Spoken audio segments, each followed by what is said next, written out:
शनिबारको दिन चाहिँ पुरै सुनसान हुने के पुरै अनौठो राठलाग्दो भएर बसिरहेको थियो। त्यस पछाडि ल त नि अब घुम्न जाउँ न त भनेर अनि फार्मेसी बन्द गरियो। जहिले आफू चाहिँ हिँडेको हिँडै कहिले यता कुदेको छ, कहिले उता कुदेको छ, कहिले उता कुदेको छ भनेको छ होइन। त्यस पछाडि बुढीले चाहिँ खालि म चाहिँ खालि फार्मेसी बस्ने, तपाईँ चाहिँ घुमेको घुमै गर्ने, हिँडेको हिँडै गर्ने, मेरो चाहिँ यही हो, म पिँजडामै बस्नुपर्ने, जहिले पनि मै हो काम गर्नुपर्ने भनेर चाहिँ 2-4 डायलग पेलिदिइसके पछाडि अनि लौ त नि हो त नि अब बुढीले भनेको कुरो पनि ठिकै त हो भनेर अनि ल जाउँ न त जाउँ आज चाहिँ म बगिनी जस्तो मेरो बुढीलाई चाहिँ आज खतरा स्पेसल ठाउँमा लान्छु, बागखोर भन्ने ठाउँमा भने। अनि उसले चाहिँ होइन मलाई माइती लगिदिनलाई क्या भन्ठानी छन् के अरे होइन। तर होइन, यो बागखोर भनेको छुट्टै हो, तिम्रो माइती कहाँ बागखोर हो त नि, बागखोर भनेको छुट्टै ठाउँ छ। तिमी अब बस्ने त तिमी बगिनी मान्छे, बागखोर भने पछाडि उस्तै जस्तो लाग्न त। तर जे होस् राम्रो छ ल हिँड भनेर चाहिँ सर्र लिएर गएँ। त्यस पछाडि अनि त्यो भिटेनको गीतको घुमाउँछु स्वाँ भनेर स्वाट्ट मोडहरूमा चाहिँ घुमाएर गुइँ लिएर गएँ। अब यो बागखोर भन्ने ठाउँ चाहिँ हाम्रो बनेपा नगरपालिकामै पर्ने रहेछ होइन। नालाभन्दा अलिकति मास्तिर घिमिरे गाउँ जाने बाटोमा छ के। अनि बनेपाबाट खासै धेरै टाढा पनि छैन। ल यसो मेसो पनि मिल्ने होइन, यो सर्पो पनि मर्ने, लौरो पनि नभाँचिने भने जस्तरी बुढीलाई घुमाएँ नि त मैले। घुमाएँ भन्दाखेरि चाहिँ यसो घुमाउन लगेर घुमाउन ल्याएको जस्तो पनि हुने, अनि यसो 1 घन्टा आधी घन्टा 45 मिनटमा चाहिँ काम पनि बनिहाल्ने। अनि निस्किएर टक्क ल्याएर बेलुकालाई फेरि फार्मेसी बस्न मिल्ने भएर चाहिँ टाकटुक पारेर निस्कियो। त्यस पछाडि हामी चाहिँ बाइकमा निस्किसके पछाडि यो निस्नेरको बाटोमा हामी निस्क्यौँ। निस्नेरको बाटोमा पुगेपछि 2जना ये गरेर हल्लाखल्ला गर्नुपर्छ। ल है त ल 2जना मात्र भए पनि के भयो त नि, अब घुम्ने हो, यस्तै हो, बुढालाई साथी बुढी, बुढीलाई साथी बुढा भनेर चाहिँ हल्लाखल्ला गर्दै बाटोमै कहिलेकाहीँ यसो गीत गाए जस्तो गर्दै भने हामी कुदियो। अब यस्तै त हो नि। त्यस पछाडि भनेर चाहिँ होइन धुम मचाले भन्दै हामी चाहिँ पुग्यौँ। अनि नालाको यो पुलबाट कटिसके पछाडि चाहिँ होइन अनि यसो गरेर देब्रे साइडबाट जानु पऱ्यो है त। दाहिने साइडबाट गयो भने चाहिँ नालाको भित्री भागहरूमा पुगिन्छ भने देब्रे साइडबाट गयो भने चाहिँ हामी नाला करुणामयको मन्दिरपट्टिको साइड गइन्छ। र नाला ताथली भक्तपुर निस्किने बाटो पनि यही हो। यहाँबाट भित्र गइसके पछाडि जब हामी चाहिँ नाला करुणामय मन्दिरमा पुग्छौँ, त्यहाँबाट चाहिँ हामीले फेरि त्यो भाइरल गीत जस्तै गरेर चाहिँ घुमाउँछु स्वाएँ भनेर अनि ढ्याक्क राइट साइड काटेर अनि घिमिरे गाउँ साइडपट्टि जानुपर्ने हुन्छ है त। ल हेर्नुहोस् त हामी ठ्याक्कै अहिले चाहिँ यो करुणामयको मन्दिर भयो त्यहाँनिर। नाला करुणामय मन्दिर एकदमै राम्रो ठाउँ पनि छ।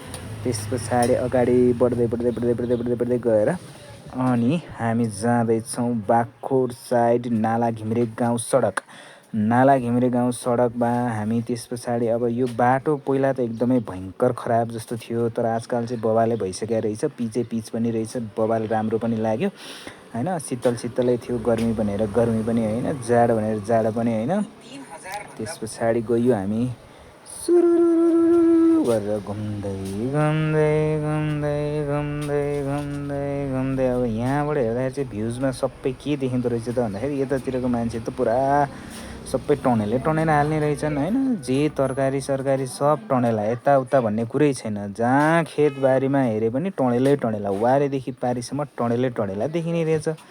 ए खत्रै तरकारी लाउने रहेछन् यतातिर त भन्ठानी हो होइन। लौ त नि भनेर त्यस पछाडि बुढाबुढी गफसफ हान्दै गइयो ट्याक्क लाएर।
र यो नालाको उकालो सकिसके पछाडि चाहिँ ठ्याक्कै हामी पुग्यौँ बाघखोर। झन् झन् मेरो ससुराली जस्तै जस्तै हो भन्न त होइन।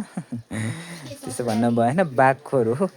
बाघखोर भनेको चाहिँ नालामा पर्ने रहेछ नि त गाइज। अबदेखि तपाईँहरू पनि आउनु पऱ्यो भने चाहिँ ढ्याक्क नाला हुँदै करुणामय मन्दिरबाट घिमिरे गाउँको रोडबाट ट्याक्क छिरेर आउनुहोस्। अनि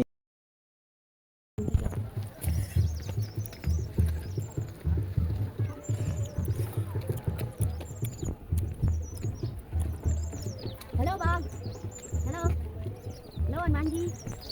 ओ बाघ, कत्रो ठुलो बाघ रहेछ। ओ माई डग, दिस इज बाघ। धन्न भाइरल बाघ जस्तो रहेन रहेछ। हनुमान मन्दिर कत्रो लामो पुच्छर यार बाघको राम्रो। यत्रो त हुँदैन होला है बाघको पुच्छर। हेलो बाघ। काठको हो क्या बाघ त? खोइ कल परेको हो त।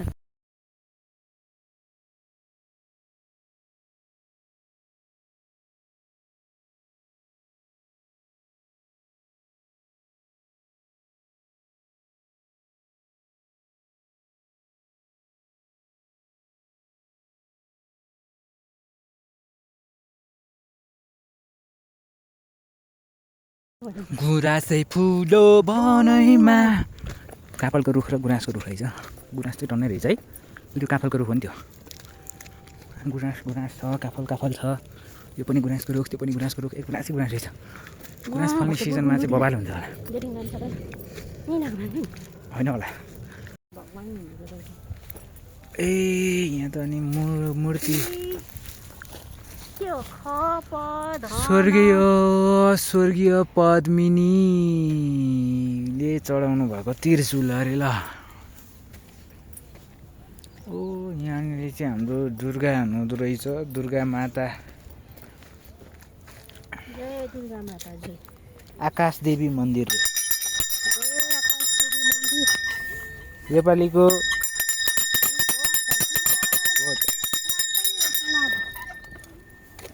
आकाश देवी रे।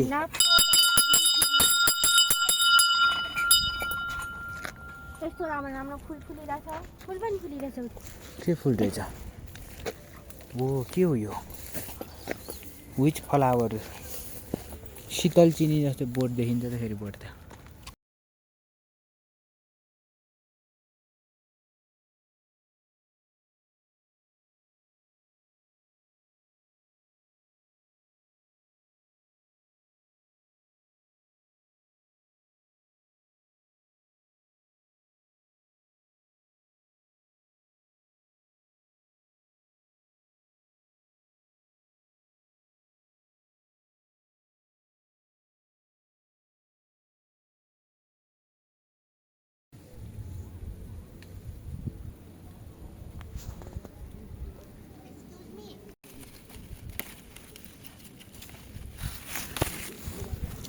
बचाओ बचाओ।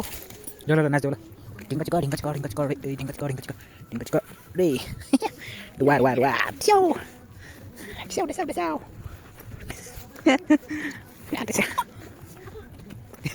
आधी घन्टा जति टाइम वेस्ट गरिसके पछाडि चाहिँ अनि ल अब जाउँ न त, अब जाउँ भनेर हामी चाहिँ अब भोक लागे जस्तो पनि भयो। त्यस पछाडि हाम्रो दारीबाको भाइरलवाला लस्सी पसल छ त्यहाँ गएर चाहिँ ढ्याक्क लस्सी किनियो। ल अब लस्सी खाने अनि फ्रेस हुने, त्यस पछाडि घर जाने। अब यति गरिसके पछाडि सिङ्गल साथीहरूलाई जेलस त बनाउनै पर्यो भनेर उसले चाहिँ एउटा स्न्याप बनाएर सिङ्गल साथीहरूलाई ढ्याक ढ्याक पठाइदिउँ। ल हाम्रो भ्लग सिक्यो है त।